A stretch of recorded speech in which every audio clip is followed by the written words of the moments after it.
Here on BBC Radio Devon, Angela Cowell waits with you for breakfast. The time is 7:23, which means it is the perfect time to pause for thought with Tiverton Street pastor Merv Burd. Morning, Mervyn.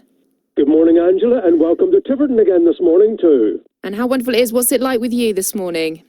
It's a good morning here in Tiverton. About an hour ago, we had a bit of a rain storm went across, but it's all calm and quiet, and the sun is shining through the clouds. Well, that sounds like a very wonderful start to the day. It sounds good indeed. All right, well, over to you then, Mervyn. Can we have your pause, please? Thank you, Angela. Good morning, listeners too. Recently, we had thunderstorms in the forecast. Being as thunderstorms are, they arrive anywhere, anytime. And yet on some days, we didn't get any at all, whilst others did. Back those few weeks ago now, some of the gardeners were saying, just as the farmers were, yours could do with a good old dollop of rain, you know. But how that can quickly change after some rain. Those who were then saying, when are we going to get some more sun, some more dry weather? I mean, those of our weather forecasters, they're caught between a rock and a hard place, aren't they? As they cannot please everyone. They can only give what we're going to get according to the weather patterns.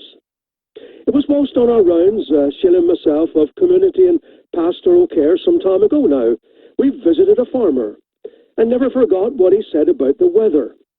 He said, it never bothers me as a farmer, you know. I know for sure that God, and here it is, will make it right in the end. Visiting later that year, we asked him, so how did the weather come right for you in the end, or did it not? Just look into my barns, he said. The sight said it all. In other words, it came right in the end. This got me thinking, if only we could be as patient as a farmer there and have tolerance with the weather, as in other things of life too, those storms that come against us, those issues from time to time. There would not be the moans and grumblings about the rain or the sun, if it happened or if it did not.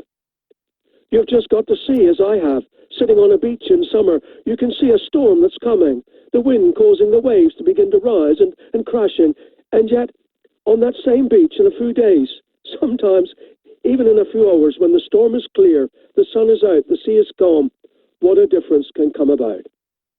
It is a fact, isn't it? Every storm blows itself out. This is not unlike when Jesus went walking on the water towards the disciples. He had sent them off earlier in a boat to go to the other side of the lake. I want us to note they were going in the way and the path that he'd asked them to go. And suddenly a fierce wind arose. Those hardened sailors of many years, some of them had the thought they would sink. They had that sinking feeling. Jesus came to them walking on the water. They were afraid. And Jesus said, it is I. Don't be afraid. It was Peter, one of the disciples on that boat, who said, Lord, if that is you, allow me to walk on the water with you. He did. And that was until he looked down and, taking his eyes off Jesus, feeling the force of the wind, he began to sink.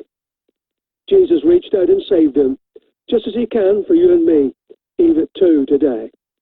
When Jesus got into the boat we read in that story, the wind ceased. It completely calmed down. Even in life, there are things that are certain. Every storm we face along the experience of life. Yes, experience tells us it will blow itself out. Oh, so easy for Merv to read this morning and say, not easy when in the midst of, though, is it? I know only too well. But another thing is certain. In the storms and issues of life, God is still watching us, seeing what we're going through. He sees us where we are. And with our faith and trust in him, he has promised, as in Hebrews 13:5, never to leave us or forsake us. A God who can bring order out of the chaos around us, even this morning, even happening to us, perhaps even just now, as we were hearing in the news. Now there's a thought. Until next time, goodbye, and God bless each and every one of you. Many thanks. Merv Burd there. He is the Tiverton Street pastor.